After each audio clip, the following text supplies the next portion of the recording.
Hey, welcome everyone to another episode of Five Lug Racing with myself, Don, your host, my co host, as always, Ryan, giving you all the great information that you could possibly need for the weekend.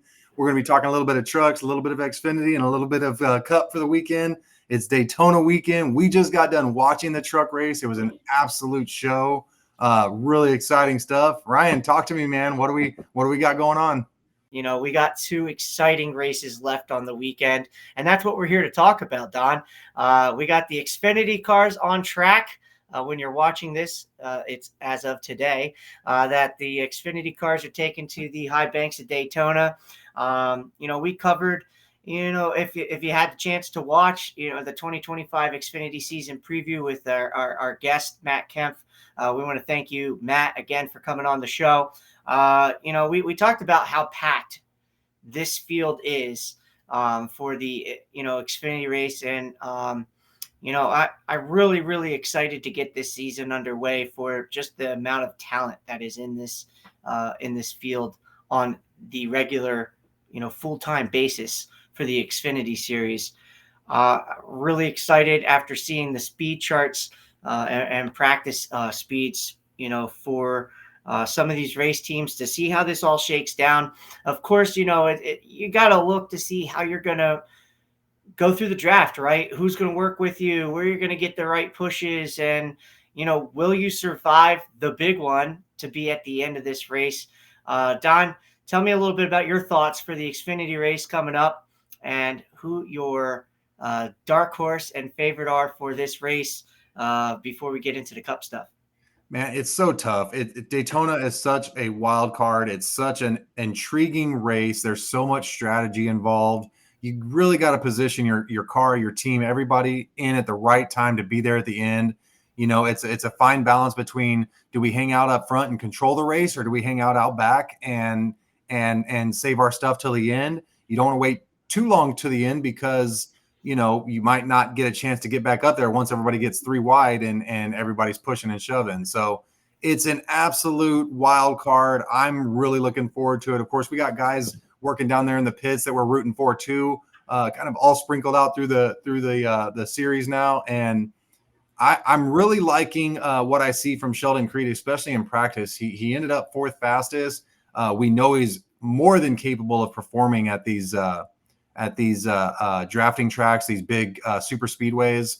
And now he's got, again, really good equipment under him. You can only come in second so many times before you finally do get a win. So go ahead and give me Sheldon for my dark horse. What about you, man? What are you thinking for a dark horse?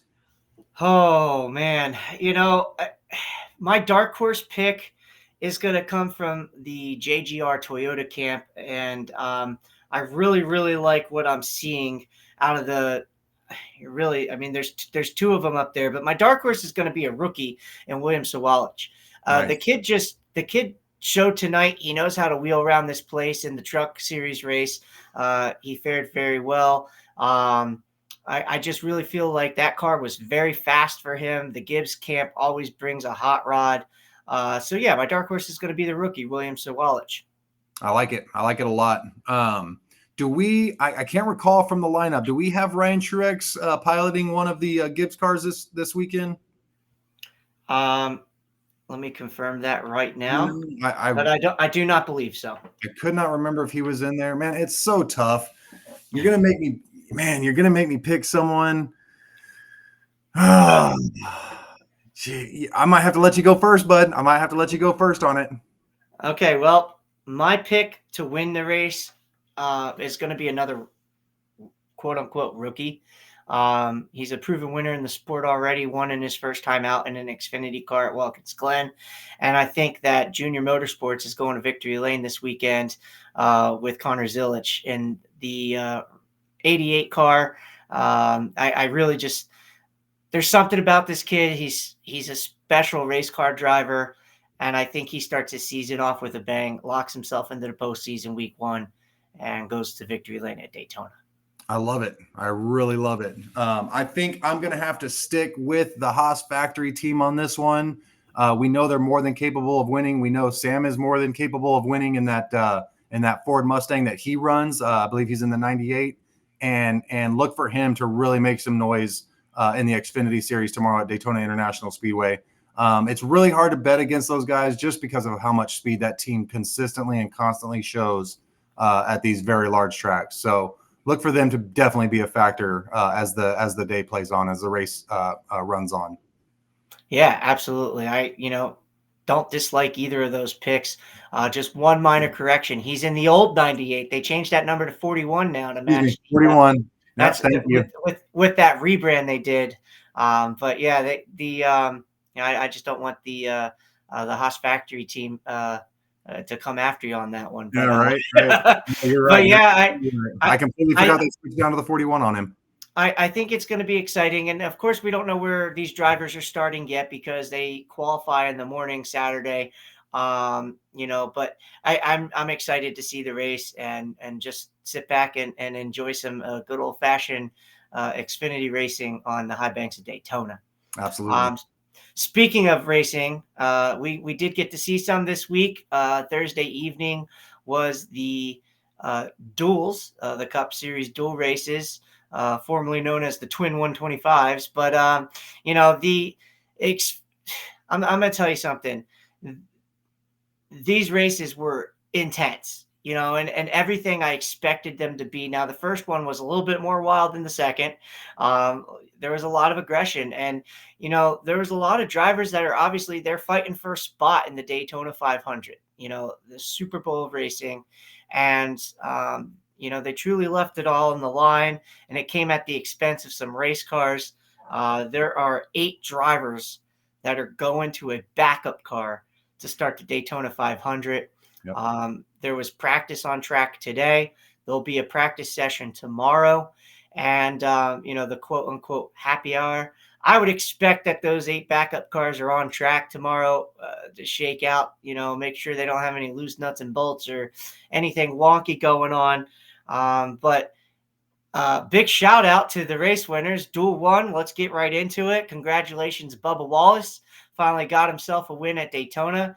This cat is just incredible on the high banks of Daytona.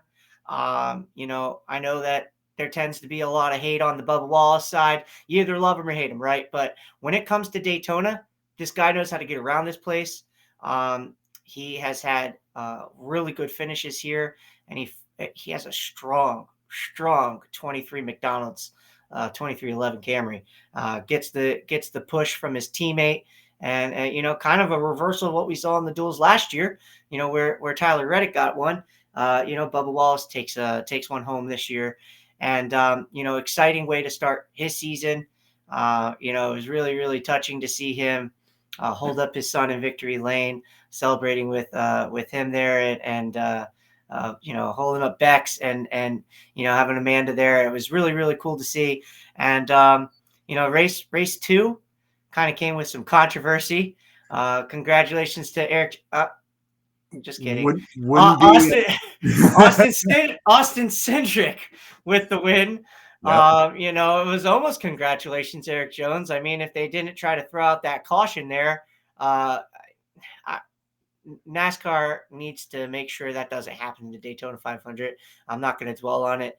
The fans went to the keyboards that night, and I know Don, you and I are both in agreement. We can't have the Daytona 500 in that way. But Austin Cindric, who's already locked into a front row starting position, so didn't really matter for him in a starting position role. Of course, it does come with a little bit of points for the regular season. So, and of course a trophy. So, I know drivers and teams like trophies. So congratulations to them. Eric Jones does get to start in the second row with his runner-up finish. But, almost thought he had one for that 43 Camp and Legacy Motorsports, but just because of the caution, the way it came out, he didn't. So, those duels were exciting. We know now, if you caught our Cup Series and Cup season preview episode, we did talk about the Daytona 500 having the and if potential. I called it, or the Don's Lightning Rod Provisional, as we also called it in that episode. Well, right. guess what, guess what, guys? It happened. And it almost seemed like it was inevitable that it was going to, because Yep. we know that how these races can cause melee. So there will be 41 cars in the Daytona 500 field, with that lightning rod provisional going to Elio Castro Neves, and he will start in the back. They had damage though, and they replaced the front clip of that car, not the car itself. So no backup for Elio and his team. Trackhouse Racing reserved those backups for um, their other three full-time drivers, one of which needed it. Two of which needed Yep. them. Famous So there's thing.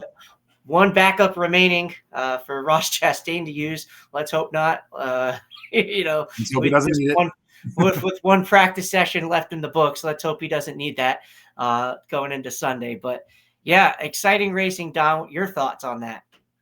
Listen, of course I'm jazzed up about this race. It's the Daytona 500. This is what we all look forward to for 3.5 months during the off season. It's exciting. We've heard it from some of our guests on the show that when they walk into Daytona, it's just a completely different feeling.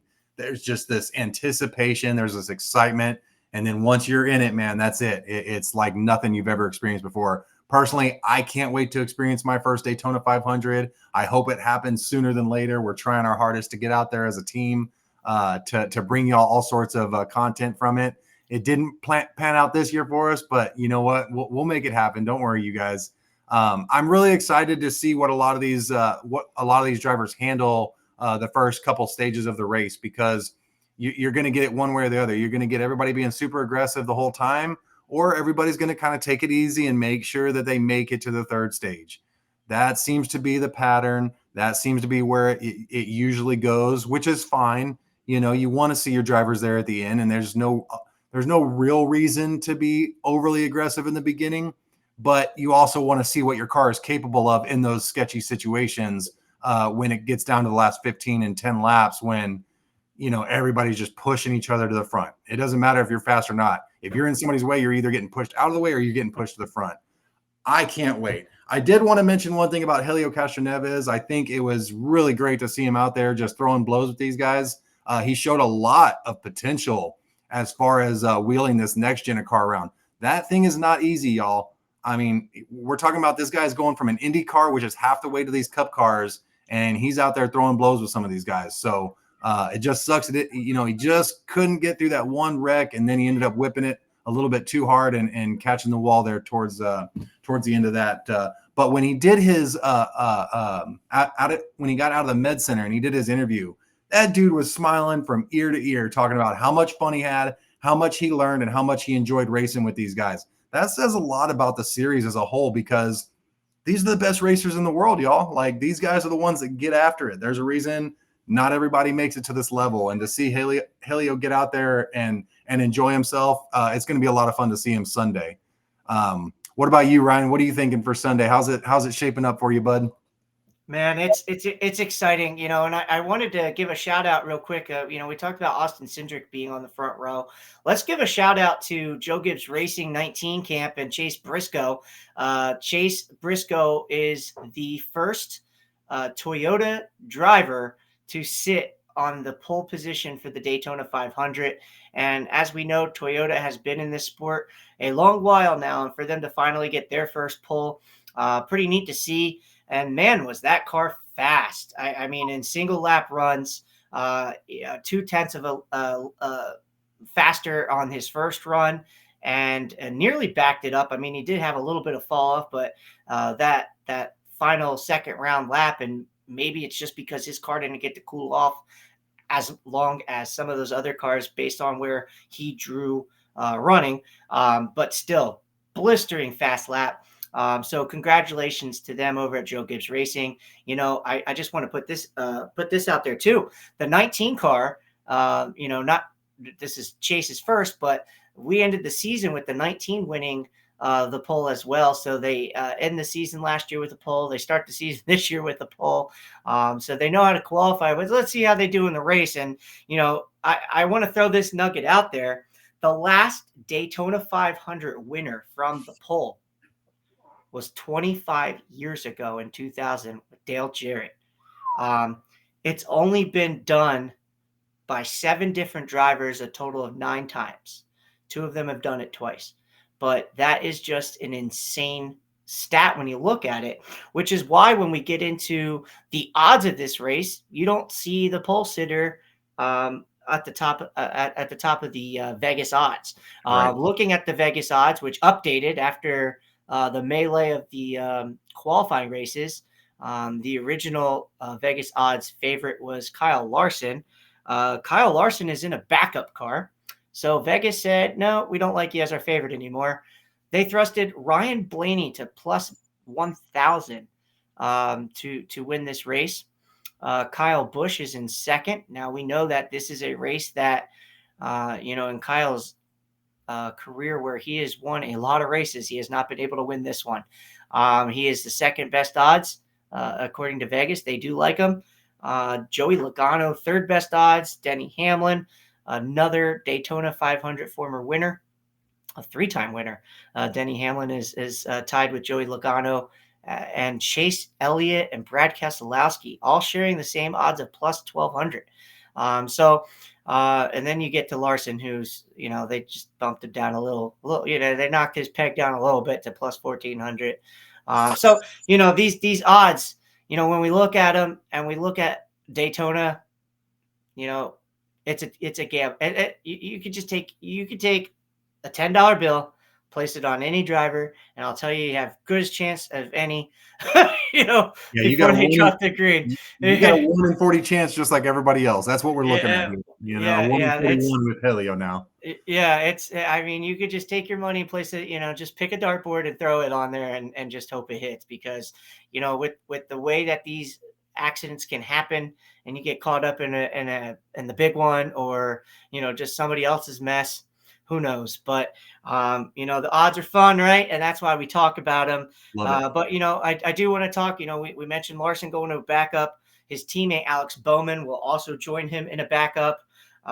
Daniel Suarez, who we mentioned, Shane Van Gisbergen, those 2 Trackhouse cars, needed to be replaced.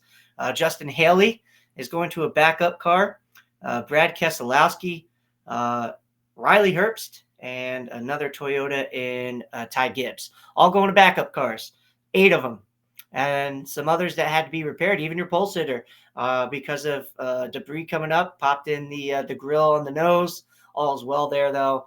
They fixed that, and they ran some laps in practice today just to make sure everything's all good, and then he pulled right off the track. So, these practice sessions, I think, are to run as little as possible right now until the 500. Just make sure, again, you got those nuts and bolts and everything, all those kinks worked out of those cars, and that they're ready to go come Sunday. Absolutely. It's going to be a really, really exciting race. I think that your take may be right, and I don't see them dicing it up too much early. You're probably going to see the cars that are out front starting this race. They're probably going to stay there until stage 1 happens and we mix things up.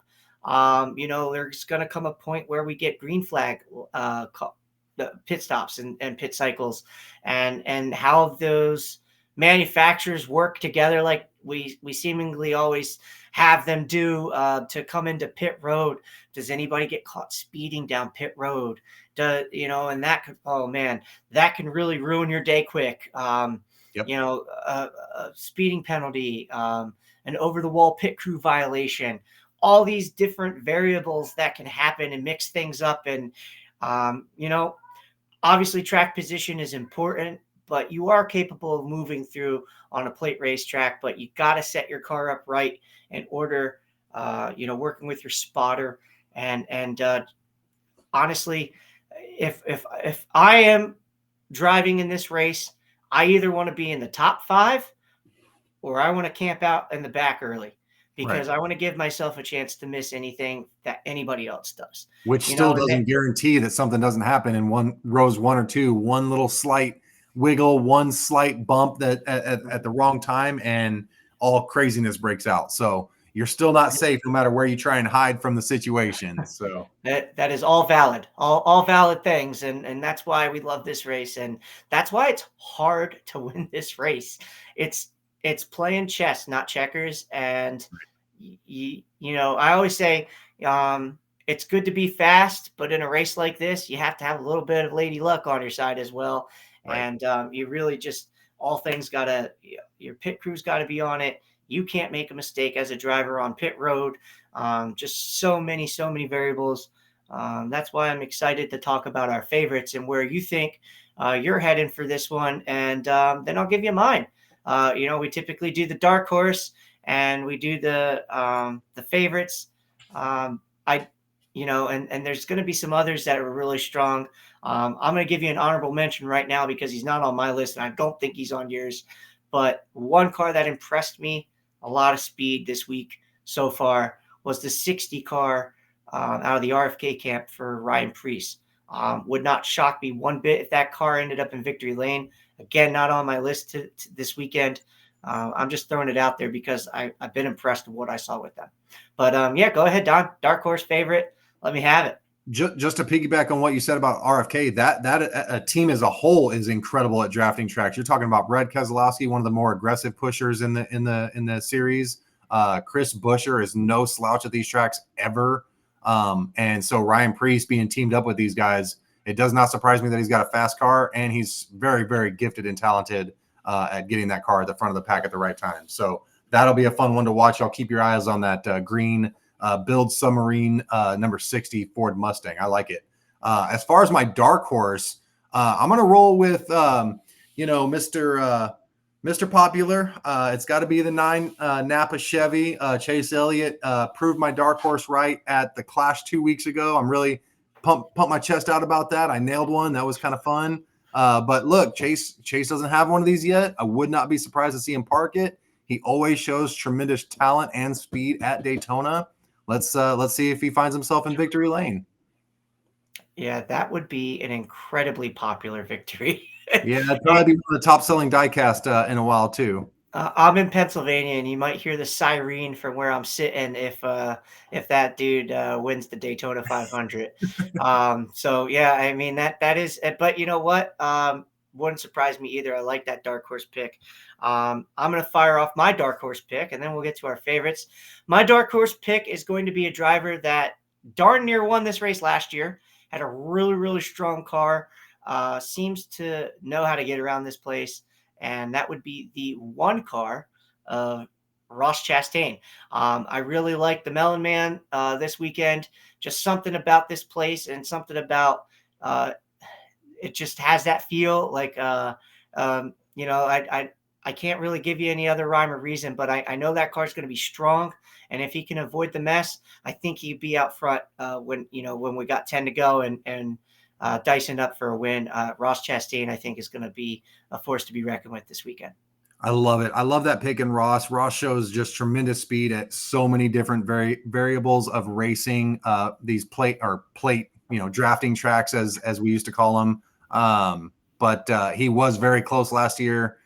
He doesn't get taken out there with 1 lap to go, and we might be singing a different tune about Ross going back to back. You never know. I would not be surprised whatsoever to see Ross Chastain smash a melon on Sunday evening in Daytona Beach, Florida. That would be awesome to see. Yeah, absolutely. Absolutely. So Don, tell me, who's your favorite to win the Daytona 500 in 2025? 2025, man, we're getting it kicked off. It's exciting. Everybody's just antsy. Everybody's waiting for Sunday. Obviously, we got a whole nother race tomorrow. That's going to be a huge one too. But right now we're talking about our picks for Sunday. I'm going to have to lean towards the Toyotas in this one. There is going to be a driver racing, I think, with a little bit different chip on his shoulder this season. And I mean that because he missed out on the championship for last year. Since then, his car owner has now taken off the shackles and said, hey, you guys go enjoy yourselves, go race wherever you want. And I'm talking about the Joe Gibbs Racing Camp.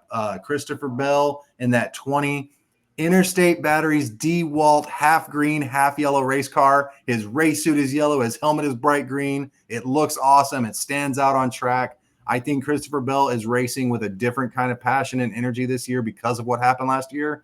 Would not be surprised at all to see that guy park that number 20 Toyota Camry in victory lane this weekend.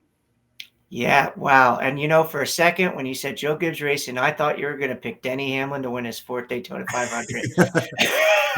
I think a lot of the other drivers are catching up to Denny as far as this drafting stuff goes. A lot of these guys show tremendous talent, and Denny not as efficient as he used to be. He's still up there all the time, not taking anything away from that 11 car, but I think the rest of the field has definitely caught up with him a little bit. Yeah, the 11 car has definitely shown the flashes of speed this weekend, especially in the racing situation. So I wouldn't have been shocked with that pick, but I like the Seabell pick. He's won his first ever race at Daytona on the road course, Yep. and he won a duel last year, so he knows how to win a race at Daytona. I really like the Seabell pick. I will say this.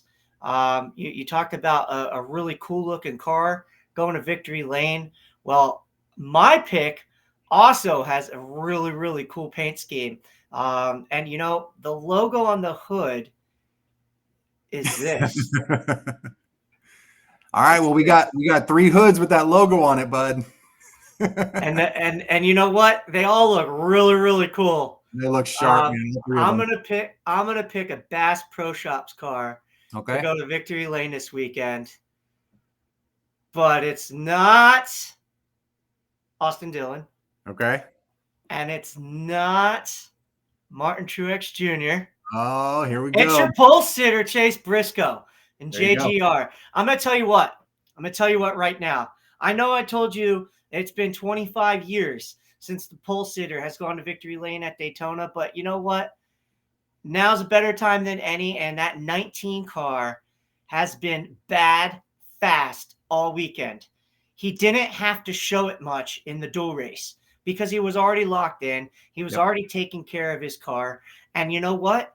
They had extra time to work on their handling and setup for the Daytona 500 in that interim. They went out there, put down some serious laps for qualifying Wednesday night, and just something special brewing. And Chase's first race, I know he wants to, get that monkey off his back, that prove it monkey, right? Gets an opportunity to go from, his team at Stewart Haas Racing, where, oh, by the way, he's won races there, but dare I say, maybe a little bit of an upgrade in equipment. And dare I say, just has that prove it. I just got to get in this car and go wheel this thing. And I feel like this is the weekend that he just shows the world, okay? Because Daytona 500 is a grand stage. It's not any other NASCAR race. It's our Super Bowl racing. He's about to go show the world why Joe Gibbs put him in that 19 car. So I look for that 19 car. You could call it an upset. I don't, because I believe in that 19 team, and I believe that Joe Gibbs put Chase Briscoe in that seat for a reason. So Chase Briscoe is my pick and favorite for the Daytona 500, the great American race. And I'm really just excited to see this thing play out. Maybe just like that Bowman Gray thing, and our drivers were doing quite well, by the way. We did 1-2 at Bowman Gray. Yes, so our picks weren't too shabby at all. We just gave you 4 more drivers that we feel like are going to be there come the end of this thing. We'll see how it goes, but I just, I want to see a good race. I don't want to see a rain delay. I have a feeling we might get a little bit of a halftime with some rain showers that pop up at Daytona because, it's Daytona and that just seems to happen. But yeah, I'm really excited to see how this plays out. And again, I know we gave you 4 drivers. There has been some other cars that have showed some serious strength. Those 2311 cars, the RFK cars. There could be that just surprise car. Wood Brothers can pull one out of their hat down here. Just so many possibilities. But let's just see a fun, good, clean finish to this race. And let's see it finish on Sunday too, by the way. Rain, go away. I'm just going to say that now.